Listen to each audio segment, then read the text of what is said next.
The early autumn air in Willow Creek was crisp, scented faintly with pine and drying leaves. Maggie Sullivan, 39, pulled her jacket a little tighter as she jogged along the familiar dirt path that curved through the edge of the forest. It was her routine every morning, half an hour of silence before the town woke up, before the demands of the small veterinary clinic she ran would take over her day. There was something healing in the solitude, something she had learned to rely on since the day she lost her baby girl years ago. The grief hadn't disappeared, but it had softened at the edges. That morning, however, felt different. The trees stood unusually still, the usual birdsong was faint, and the wind carried an uneasy hush. Maggie slowed her pace. Her boots crunched lightly on the gravel path when she heard it, a dragging sound, like plastic scraping across dirt, followed by a soft grunt.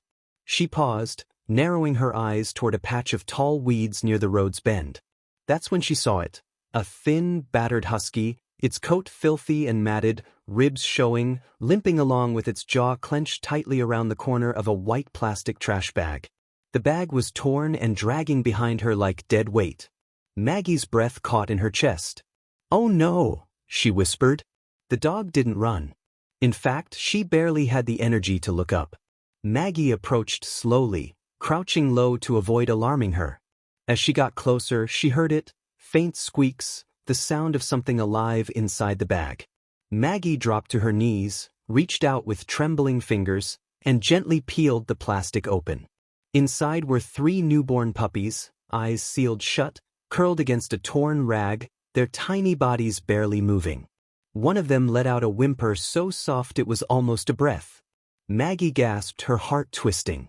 "Oh my God," she murmured. She glanced up.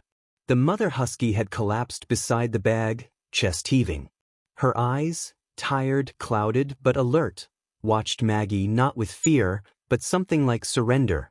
"You carried them this whole way," Maggie said, her voice breaking. Without hesitation, she took off her jacket and wrapped the puppies inside, holding them against her chest for warmth. "We're going home," she whispered. She reached for the mother next, gently coaxing her with soft words. The dog didn't resist. Limping and barely holding herself upright, she followed Maggie to the truck, never looking away from her babies. Back at the clinic, Maggie worked quickly. Blankets, heat pads, for fluids, antibiotics. She laid the mother gently on a soft bed, placing the puppies close beside her. The husky immediately began licking them, slow, mechanical, motherly, despite her own pain. Maggie watched from the doorway, her throat tight. She'd planned for a quiet day, just like any other. But fate had brought her something else. Something broken. Something brave. And something that wasn't done fighting yet. Maggie didn't sleep that night. After stabilizing the mother husky, whom she'd quietly started calling Luna, and gently cleaning each of the tiny puppies, she sat by the clinic's kennel with a clipboard, jotting down notes while glancing over every few minutes. The puppies were curled against Luna's belly, nursing weakly. But Luna herself, she was barely holding on. By morning, the full diagnosis was grim.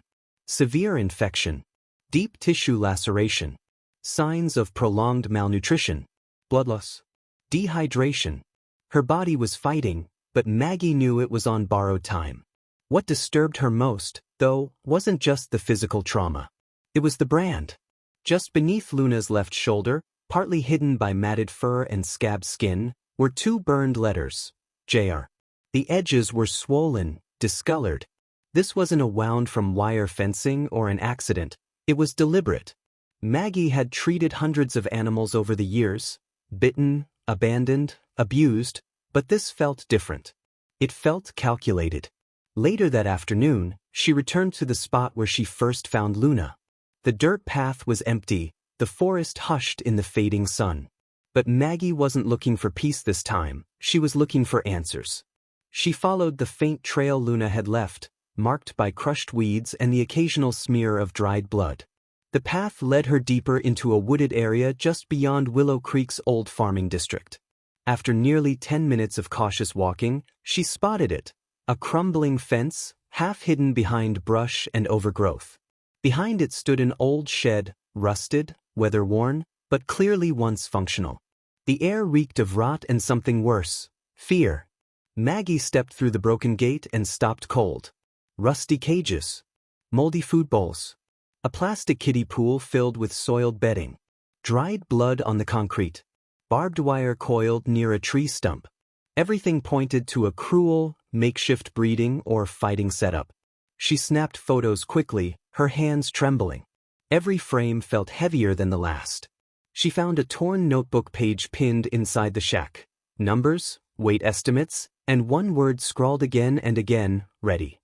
Back at the clinic, she called the local authorities and sent everything. Photos, location details, her observations. But something told her this wouldn't be solved with one report. Whoever did this wouldn't go down quietly. She was right. That evening, as the clinic lights dimmed and Maggie sat beside Luna's kennel, a quiet knock echoed from the front door. She startled, checking the clock. Nearly 9 p.m. No appointments. No deliveries. When she opened the door, a teenage boy stood there, soaked from the light drizzle, his hands shoved deep into his hoodie pockets. He looked no older than 16, his blonde hair messy and eyes heavy with something deeper than fear, guilt. "You're Dr. Sullivan?" he asked, voice barely above a whisper. "Yes. Can I help you?" "My name's Caleb Monroe," he said quickly. I think you have the dog. The one from the old shed." Maggie's pulse quickened. "Luna." He nodded. She was called G7 before she escaped. Caleb stepped inside, glancing nervously over his shoulder. Maggie locked the door behind him. He pulled a small notebook from his backpack, thick with folded papers and photos. "I worked there. For food money. Cleaning cages, feeding. I didn't know at first. I swear." Maggie gestured to a chair. Caleb sat, shoulders hunched. "His name's Jared Rowe. He owns that place, or used to. Been running dogs out of there for years. Breeding them. Branding them. Selling the strong ones. Killing the rest." Maggie sat across from him, stunned. "She tried to escape once," Caleb whispered. "Luna. She was pregnant. He caught her and beat her with a shovel. Said he'd deal with her after the pups were born." Maggie covered her mouth. Her heart ached. Caleb pushed a photo across the table. Luna, shackled to a pole, ribs showing. A faint JR scar already beginning to show. "I couldn't stop him," he said. "But I saw her leave, dragging the bag. I knew she was trying to save them. And now," he looked up, "he's gonna want her back. Or worse, he'll try to make sure no one hears what she's been through." Maggie felt cold down to her bones. But she also felt something else. Resolve. She looked toward the clinic hallway, where Luna and her pups slept, and then back at Caleb. "Thank you for telling me. You did the right thing." And now it was her turn. To protect them. To speak for them. To make sure Luna's story didn't end in silence. It happened just after midnight. The clinic had settled into stillness, broken only by the low hum of a heater and the occasional rustle of movement from Luna and her newborn pups. Maggie was sleeping on the recliner in the staff break room, too uneasy to leave. Her mind couldn't stop replaying Caleb's words about Jared Rowe, the branding, the dogs that didn't make it. The storm outside had passed, but the wind still rattled branches against the roof. Then came the sound. A soft metallic click. Maggie's eyes snapped open. She sat up, straining to hear. Another click, like a lock being tampered with. Her heart slammed against her ribs. Quietly, she grabbed her phone and tiptoed toward the hallway, passing the kennels. Luna was awake too, head lifted, ears forward, body tense despite her weakness. A shadow moved past the side window. Maggie ducked, hands trembling as she texted one word to the only person she could trust at that hour. She followed it with a second. As she hit send, a loud crash echoed from the back of the clinic. The door had been forced open. Footsteps. Slow. Deliberate. Luna let out a low warning growl. Maggie turned off the hallway light and ducked behind the reception counter, clutching a flashlight in one hand and her phone in the other. She could hear him breathing, heavy, angry. She peeked around the corner just enough to see him step into the hallway. It was Jared Rowe. Taller than she expected, with a grease-streaked hoodie and a flashlight in one hand. In the other, a crowbar. His eyes swept the corridor, stopping on the kennel where Luna lay.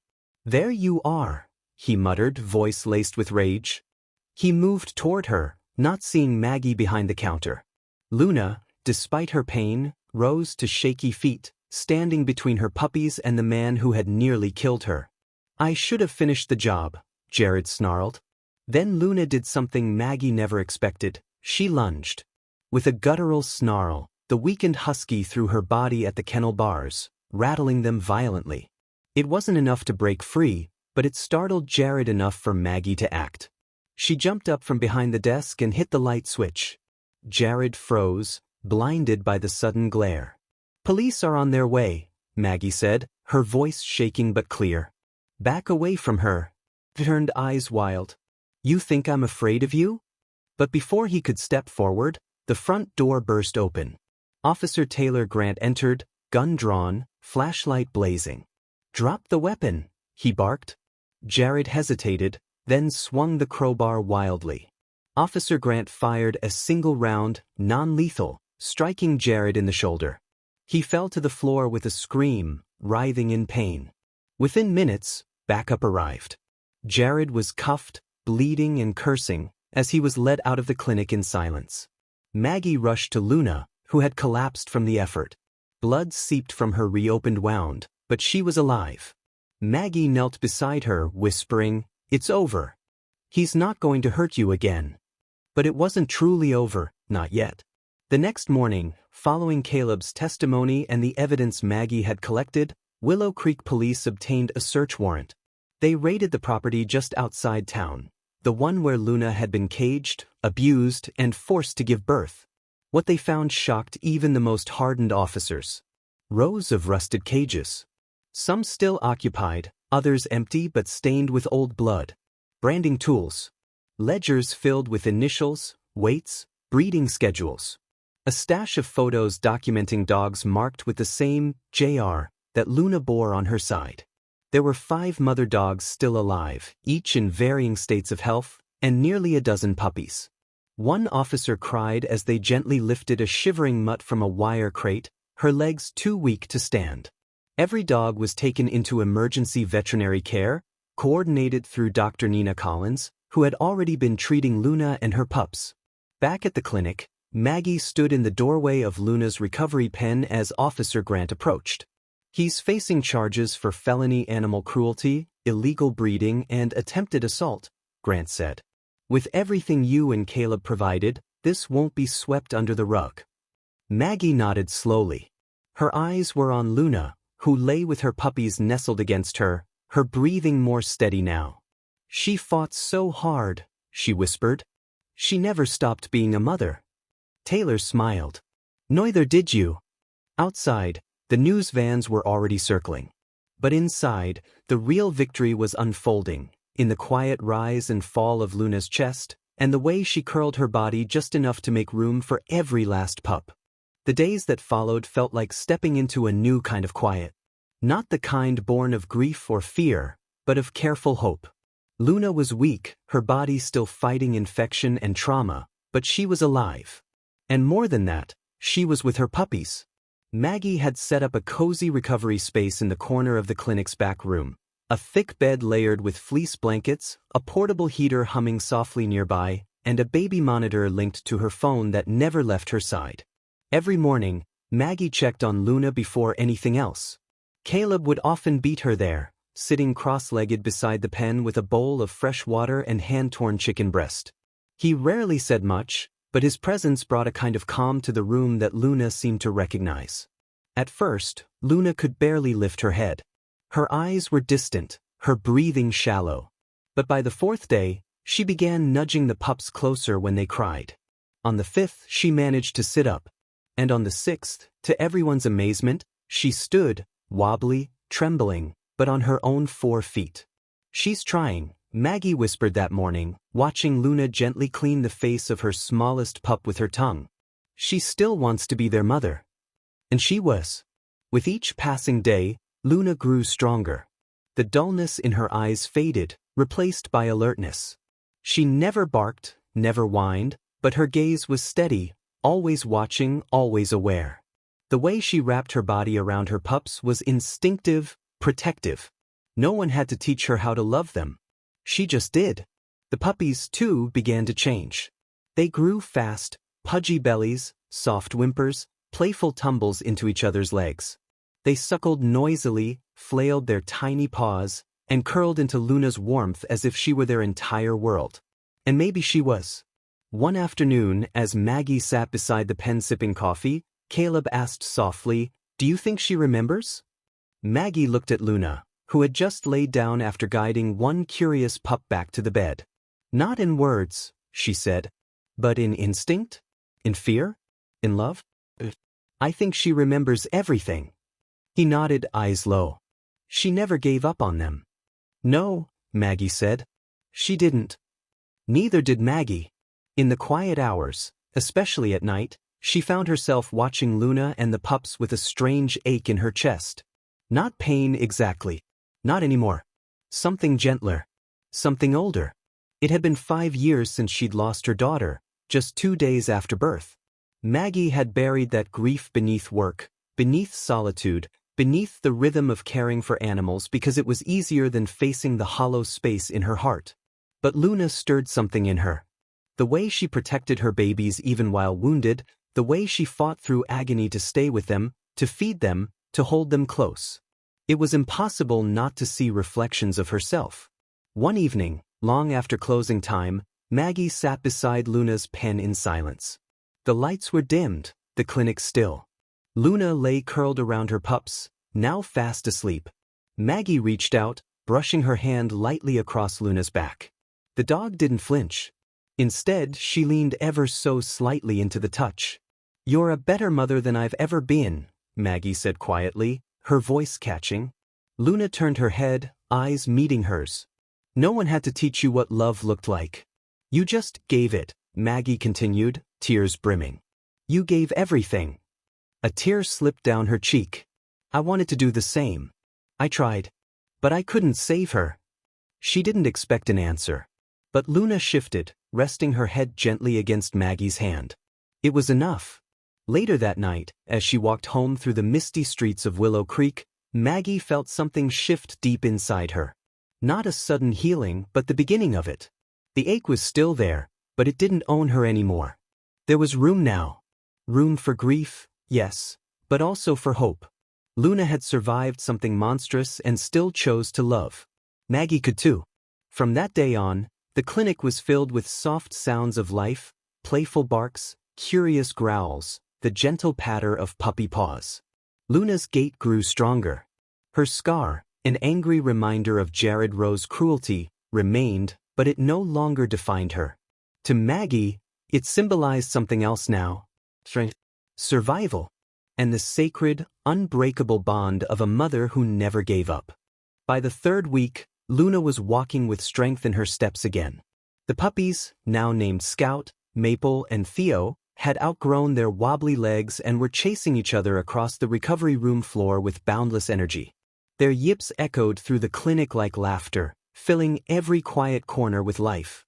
Maggie stood by the front desk, sipping coffee as she scrolled through the dozens of emails that had flooded her inbox. Ever since a local news crew ran a short segment on Luna's rescue, the story had taken on a life of its own. The headline had read, "Mother Dog Drags Bag of Puppies to Safety, Local Vet Becomes Unlikely Hero." The footage of Luna curled around her pups had spread fast, first on social media, then on morning shows, even making its way to national outlets. Messages came pouring in, people offering donations, sending toys and blankets, and asking to adopt the puppies. Some wrote simply to say, "Thank you," or "Her story gave me hope." One letter in particular stood out. It was from a woman in Oregon who ran a wildlife and animal therapy sanctuary. They specialized in taking in animals who'd survived cruelty, offering wide-open fields, trained behavioral vets, and round-the-clock care. She had seen Luna's story and offered a place for the mother and her pups. A new home. A fresh start. Maggie stared at the letter for a long time. The idea was tempting. It was everything Luna deserved. But later that night, as she sat cross-legged on the living room floor, one hand gently resting on Luna's side while the puppies dozed in a heap nearby, Maggie felt the answer stir in her chest. She looked at Luna's eyes, calm, trusting, familiar. "I can't send you away," she whispered. "You didn't give up on them. You didn't give up on me. And I won't give up on you." The next morning, Maggie made the call. "Thank you," she said to the woman in Oregon, "but we're staying. She's family now." From that point on, Maggie's home transformed. A soft rug was laid by the fireplace, complete with plush beds for the pups. A fenced-in play area was set up in the backyard. And Luna? She had her favorite spot, a sun-drenched patch on the front porch, where she could watch the world go by with quiet contentment. One crisp spring afternoon, Maggie sat on that porch, a book in hand, warm mug in the other. Luna rested beside her, while Scout and Theo wrestled in the grass. Maple was off chasing a butterfly with singular determination. Just then, a voice rang out from the sidewalk. "Hey, is that the hero dog?" Maggie looked up to see a young boy walking past with his mom. He pointed eagerly at Luna, eyes wide. "She is," Maggie said with a smile. "She doesn't look scary," the boy said, stepping closer. "She's not," Maggie replied, crouching beside Luna. "She's brave. Braver than most people I know." The boy grinned and gently patted Luna's head before continuing on. Maggie sat back down, her eyes soft. For the first time in years, her heart didn't feel like a locked room. It felt open. Even when forgotten, a mother fights to the end. Scars don't take away courage, they prove it. Luna's story reminds us that heroism isn't always loud. Sometimes, it's a dog dragging a torn bag through gravel because her babies matter more than her pain. We all carry scars. But they don't have to be symbols of defeat, they can be proof of survival. And like Luna, we can find healing not in isolation, but in connection, in love, in second chances. Because sometimes, the ones we rescue end up rescuing us right back.